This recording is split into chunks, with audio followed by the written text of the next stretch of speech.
2001, Uma Odisseia no Espaço é um filme do Stanley Kubrick que é muito importante para a minha existência e para as minhas atividades como produtor de conteúdo sobre cinema e entretenimento. Mas a primeira vez que eu assisti esse filme, eu me senti um verdadeiro burro. Um imbecil completo. Não que eu não seja um imbecil hoje. Na verdade, eu sou um imbecil porque eu estou gravando esses vídeos de graça com pouca audiência. Na esperança de que alguém olhe para minha cara e pense, puxa vida, eu gostei desse cara, eu entendo o que ele está falando, concordo com o que ele fala, ou até discordo, mas eu consigo me comunicar com ele. Então, 2001, Uma Odisseia no Espaço, quando você assiste ele pela primeira vez, as chances de você não entender são enormes, porque ele é um filme que não tem o que a gente chama de roteiro linear. Início, meio e fim. Eu sei que toda história tem que ter começo, meio e fim, né? Essa é uma norma, uma regra do cinema. Mas quem disse que precisa ter regra, amigo? Quem disse isso? Aliás, ano passado eu assisti o último filme do Wes Anderson, lá, o Asteroid City, e eu tive a mesma sensação de que eu era um burro. Porque é um roteiro complexo, é uma história de narrativa lenta, ele é picotado em capítulos que normalmente não se conectam, mas é o Wes Anderson, mesmo o Wes Anderson de Os Excêntricos Tenenbaums, um filme que eu amei. E falando ainda sobre o 2001, Uma Odisseia no Espaço, se eu não tivesse assistido aquele filme lá atrás, eu não teria aceitado e entendido um dos roteiros que eu considero um dos mais brilhantes da história do cinema, que é o de Brilho Eterno de Uma Mente Sem Lembranças. Eu amo este filme de todas as formas, porque eu sei que muita gente assistiu, mas muitas pessoas também não assistiram. Sem dar spoilers, ele basicamente fala sobre um conceito das nossas vidas que é uma realidade. As pessoas entram nas nossas vidas para nunca mais sair. Sejam pessoas que nos deixam marcas profundas de desgosto ou aquelas pessoas que nos deixam doces lembranças porque a gente vai carregar para a vida daquilo de bom que elas fizeram para a gente. E não tem como a gente excluir essas pessoas das nossas vidas. Quem entrou na nossa vida, ou quem passou por ela, passou, nunca mais sai, e ela fica para a gente não mais esquecer. A gente talvez não fique pensando no que as pessoas fizeram de ruim para a gente, mas elas vão passar e vão deixar alguma coisa de nós para nós, da mesma forma como a gente deixa alguma coisa para elas. E por que eu estou falando de Brilho Eterno de Uma Mente Sem Lembranças, 2001, Uma Odisseia no Espaço? Posso falar muito bem de Tudo em Todo Lugar ao mesmo tempo. É esse filme que muita gente falou que não entendeu, porque é um filme que não diz nada com nada. Este é um dos filmes da minha vida. Se tornou rapidamente uma daquelas histórias que eu vou trazer comigo para o resto da minha existência, porque ele fala de depressão, fala de síndrome do ninho vazio, fala das dificuldades de comunicação entre as gerações, fala sobre a capacidade de se auto-perdoar, fala sobre a ideia das vidas que você poderia ter e que você não escolheu, e por isso que eu gosto tanto do conceito de multiverso, porque é uma metáfora para como seria se... Metáfora, tá, gente? Metáfora. Eu falei errado, eu sei, mas eu não vou editar esse vídeo. Vou tentar não editar. É uma metáfora para como seria o se. O multiverso é o exercício de você pensar todas as vezes como seria a minha vida se eu tivesse tomado uma escolha, uma determinada decisão, se eu tivesse escolhido um determinado caminho. O multiverso é uma espécie de materialização, com grandes aspas, do exercício de pensamento onde a gente fica se auto-pesquisando como a nossa vida seria se a gente tivesse escolhido outras alternativas. E eu estou pensando em tudo isso, e eu, desde a pandemia, desde que eu fui oficialmente apresentado à ideia do multiverso através dos filmes da Marvel, e que o conceito foi brilhantemente colocado em tudo em todo lugar ao mesmo tempo, eu estou pensando no paralelo que o cinema faz com as nossas vidas. E por que 2001, Uma Odisseia no Espaço é importante neste aspecto. De novo, o cinema tem aquela estrutura de roteiro linear, começo, meio e fim. Se apresentam os personagens, cria-se o conflito e a gente tem a solução do conflito. Acontece que 2001, Uma Odisseia no Espaço não deixa a conclusão de conflito. A Brilho Eterno de uma Mente Sem Lembranças deixa o final em aberto.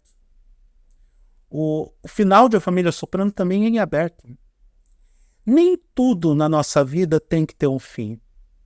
Nós, consumidores de conteúdo, consumidores de cinema, de TV, nós vamos até o cinema ou nos sentamos na frente da televisão para assistir alguma coisa esperando algo que tenha começo, meio e fim. Porque, de alguma forma, nós nos acostumamos com essa estrutura. E, ao mesmo tempo, nós vivemos em uma vida que é finita, porém que não tem lógica alguma.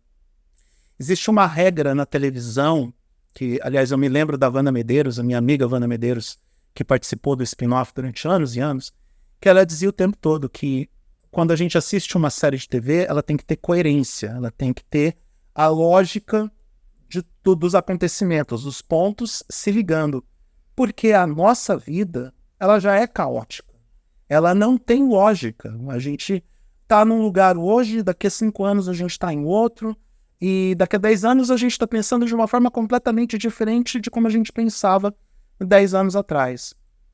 Eu sou assim, você que está assistindo esse vídeo assim, e todo mundo é ou deveria ser assim. Não que seja uma regra para a vida, mas talvez seria uma regra lógica para se viver de forma minimamente racional, saudável e até mesmo respeitando a escala evolutiva. Tudo bem, eu sei que todo mundo tem uma jornada de evolução, todos nós caminhamos numa determinada velocidade, mas se a gente não está aqui para aprender e evoluir com tudo que acontece no mundo, que de novo, repito, é um mundo que não tem lógica alguma, não tem coerência e não segue uma ordem natural dos passos ou dos acontecimentos, por que então a gente está aqui, se não é para crescer e evoluir? Essa é a única lógica comum dentro de um mundo não lógico. E no cinema, às vezes, isso acontece. É o lance da arte imitar a vida no seu estado puro. Roteiros muito complexos que não têm conexão com a realidade ou que não têm lógica objetiva, mas que são milimetricamente construídos para entregar um final que fique em aberto, ou leituras aleatórias, ou dando a liberdade para que cada um interprete o final do seu jeito, é a máxima de uma vida ou da conexão da arte com a vida e que a gente deveria respeitar e entender e até mesmo para trazer para a nossa realidade algo que a gente possa desenvolver a partir do nosso entendimento individual sobre aquela obra. Eu tenho uma metáfora para explicar a validade do cinema em nossas vidas. Nós vamos para a sala de cinema para reverter o processo da caverna, da teoria da caverna do Platão, que a gente sai da luz para voltar para a escuridão, para num local escuro e protegido, durante 2 horas a gente acompanhar a realidade de outras pessoas, um outro universo, para a gente fugir da realidade que nos tortura quando a gente sai da sala. E quem sabe, depois daquelas 2 horas, 2 horas e meia, aprender alguma coisa com aquela história. Identificar o que a gente pode absorver daquela história e trazer para a nossa realidade. Então, os roteiros mais complexos do cinema fazem não só com que a gente aprenda as lições, mas para que a gente não perca a ideia de que a realidade lá fora é justamente essa. De um mundo caótico, um mundo aleatório, um mundo que não segue regras, que não tem roteiro, e talvez por isso que a realidade seja tão interessante ou mais atraente do que os produtos roteirizados. Porque dependendo do roteiro, a gente sabe, a partir da observação do começo, dos personagens e das suas motivações e acompanhando o desenvolvimento da história, a gente prevê o final de um filme que tem uma história escrita de forma mais rasa e linear. Mas vamos combinar?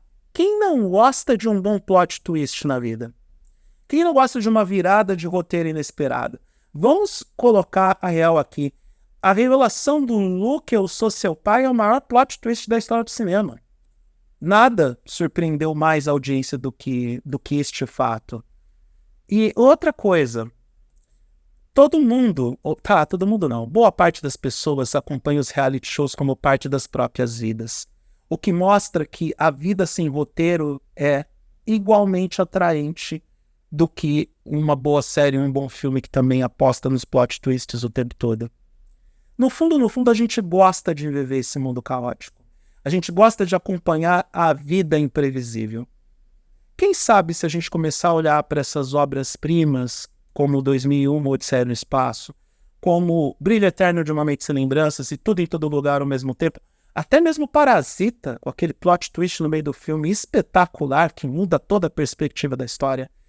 Quem sabe se a gente começar a olhar para essas obras como telas em branco, assim como a nossa vida é uma tela em branco, onde a gente vai adicionando cores, cenários, acontecimentos ao longo da vida, a gente começa a trazer essa perspectiva do imprevisível como algo mais tangível e mais lógico para a nossa absorção e compreensão dessas obras. Quem sabe a gente sai do cinema pessoas melhores para encarar essa realidade caótica.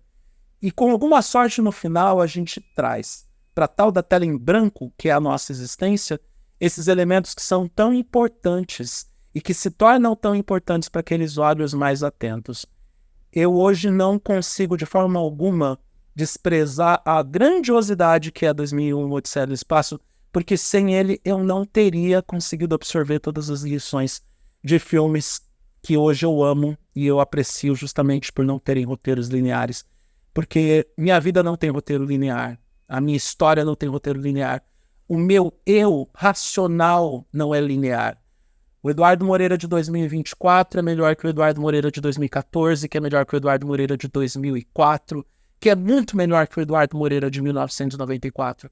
E essa é a grande graça da vida. A gente evoluir sempre e adicionar todos os elementos que pudermos adicionar na tela em branco da nossa existência.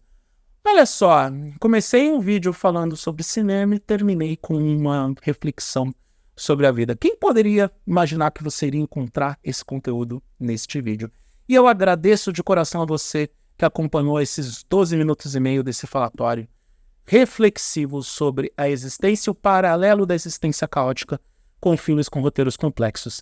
E eu prometo que eu vou rever Asteroid City com olhos mais abertos e mais atentos para não me sentir um burro diante da obra do Wes Anderson. Até porque eu amo Os Excêntricos Tannenbaums, que é um baita filme desse cara.